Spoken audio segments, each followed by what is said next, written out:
It's time for another Debt Snowball update. Hi, and welcome back. I'm Kamika, and this is Well Balanced Wallet, where I help you create healthy money habits and live a life that you love on your current budget. Today, we are going to take a look at the August Debt Snowball update. Okay, to start things off, I know it's been a while since I've done one of these, and I had a great summer. It was really busy. We had a lot of visitors. We went on a couple of trips. We went to the beach with all of our visitors, and we just had a really good time. Now, towards the end of the month, last week actually, we had hurricane weather. I don't remember if it was actually a hurricane when it came to our area or if we were just getting the wind from the actual hurricane, since we are so close to the water. But we had to move all of our outside furniture inside, and we had to make sure we had batteries in our flashlights, make sure we had food and water, just in case the lights went out. And of course, the lights went out. So I was working, and around 3:15 p.m., the lights went out, and they did not come back on until midnight. So at that point, Kara and I just found a place to chill in the house, and I read a book on my Kindle, took a nap. Kara took a nap. We did have a backup battery for our phones, so our phones never went dead. But the only way that we had to cook was to grill, because we do not have a gas stove. So when it was time for dinner, neither one of us felt like standing outside with the flashlight to try to cook food. At that time, the weather had already gone past, so we ended up going to Taco Bell to get food for dinner. It looks like only certain areas in our city were without power, so when we turned off of our street onto a main road, they had power. So a couple of the restaurants were still open, thankfully. So we were able to get food. So by the time we ate our food and got ready for bed, the power came back on at exactly midnight. So that was very interesting. And I know a lot of places got the weather a lot worse than we did. My parents actually were out of power for a few days. My grandma actually didn't get power until yesterday, which was September 5th. So that storm really went through the state of Georgia and caused quite a bit of damage. The only damage that we have to our property is that our fence posts broke. So we were actually sitting on the bed looking out the window during the storm, and our fence was standing up, and then when the wind came, it started bending, and then the vertical posts just snapped at the bottom where they go down into the ground. So we will have to replace at least 4 panels on our fence. The rest of it is still standing upright, still in the ground and everything. But other than that, we don't have any major damage.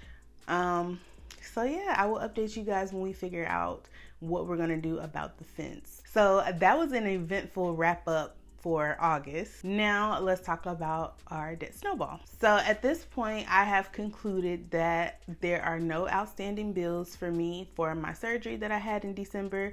It's about to be December again. I would have gotten bills a long time ago had I owed anything. So I think I did pay like 2 bills from that surgery. I paid $250 before the surgery because that was required, and then I think I paid another bill for like $200 after that, and another bill for labs, which was like $50 or something like that. But other than that, I didn't receive any bills, and I am no longer looking for any bills to come in the mail because it's almost been a year. So now that I'm not looking for that anymore, we are up to date on all medical bills except for one, and it's like $127. We have the money for it. The reason I haven't paid it yet is because there's no online payment, and I like to just sit at my computer and pay my bills and be done with it. But for this bill, I either have to fill out the little slip and mail it, or I have to call. I did try to call, like I think it was yesterday, and I called at 3 o'clock, and the lady said that she had already closed out of her system for the day, and she would write down my card information and lock it in her drawer to run it today, but I just didn't feel comfortable with that. So I told her I would call her back today. I have missed the window today, so I'm gonna have to call back tomorrow. And that's how it is going with this bill. Just because I have to call or mail the thing in, I've just been putting it off. So I'm gonna do that tomorrow. And then we're caught up on all medical bills. And that means that the only debt that we have, which is usually the only debt that we carry, is our mortgage and our student loans. So for the mortgage, in August, as you can see, I have put a lot of bills off because I did not pay any extra payments towards the mortgage in August. Not because we didn't have the money, but because I forgot. So in August, we just paid the regular mortgage amount, which was $1,325.87, I believe. And our remaining balance is $175,802.78. So we are knocking that mortgage out. I'm feeling good about the rate in which we're paying towards the principal. So at this point, I feel like we're just going to keep going at the rate that we're going. Now for student loans, it's time. Interest has already started back as of September 1st. So if you have federal loans, those loans are accumulating interest as of September 1st. And in October, we will be making our first payment towards student loans in the past 3 years.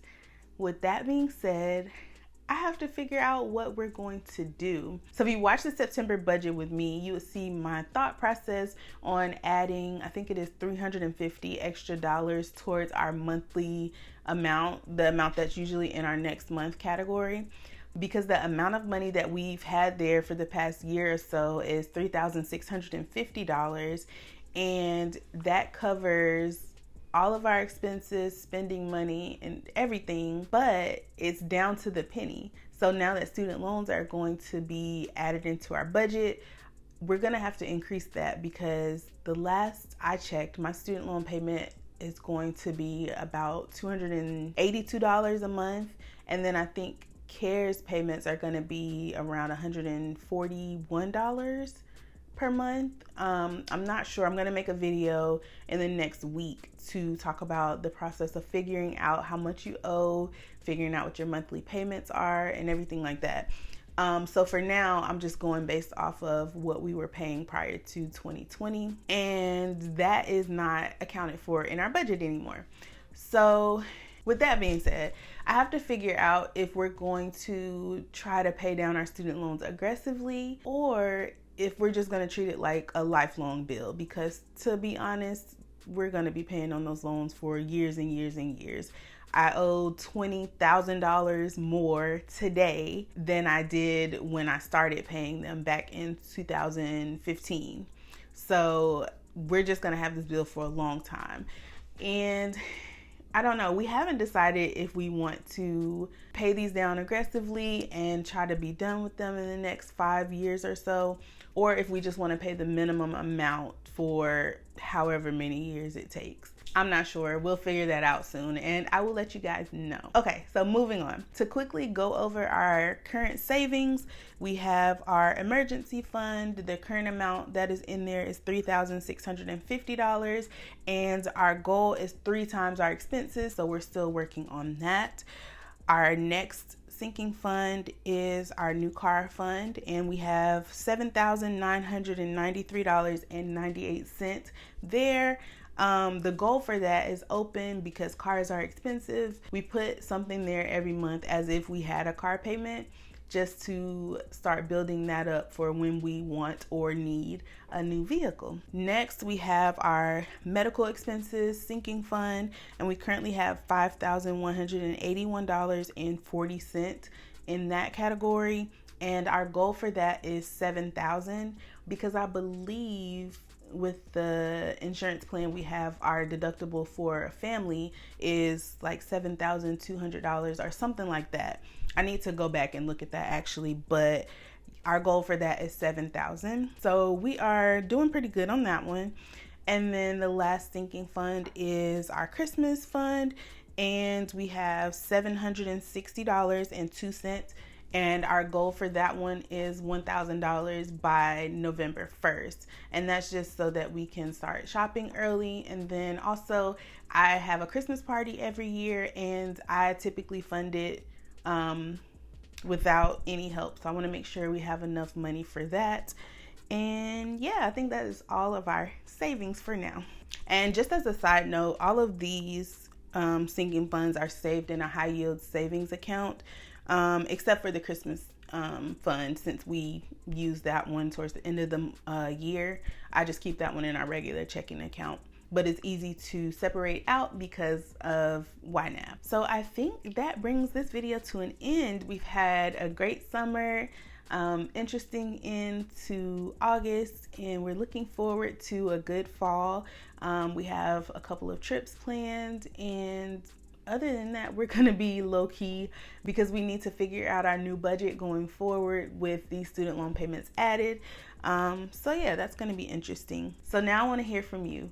How did your August Debt Snowball go? And what changes are you making to your budget for September to prepare for student loans or any other bills or expenses that you have coming up?